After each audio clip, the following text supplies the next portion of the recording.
once I'm here, I just sort of get started. Especially if I have an idea that I'm working on already, then I find it super easy to just like go head first into it.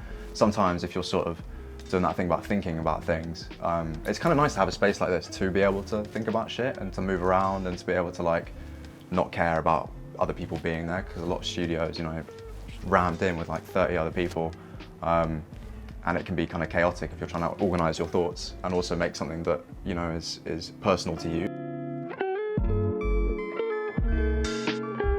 I started with trying to make hands look like flowers, or trying to see the connection between them, and that's why the bouquet kind of happened.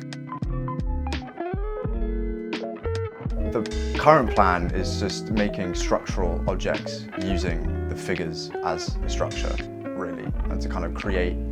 Well, I think the figure is kind of nice because it's a universal object. People recognise that, and whoever you are, you can recognise a human, right? And I think that's the initial draw with it. And then seeing how you can affect that into making sculptures and structures, I think is interesting.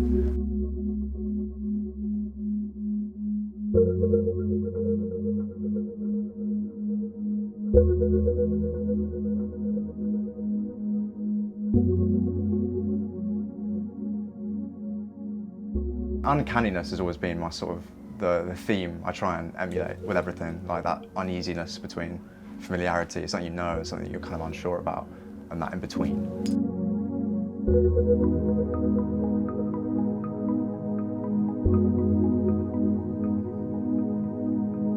That's what's interesting to me anyway, and that's what I try and get across with a lot of the sculptures, especially the mapping stuff. It was a lot more based with trying to replicate that feeling. The eyes following.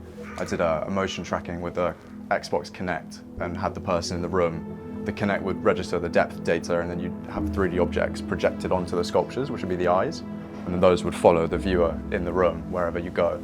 And that was the whole being watched, but it's sort of the sculpture watches back, and to make it kind of, yeah, interesting and to draw people in a little bit more than sort of a standard thing would do. If I was trying to kind of do an uncanny sort of feeling, or trying to imitate that in some way, or make people feel that. And a lot of it is kind of scary to behold.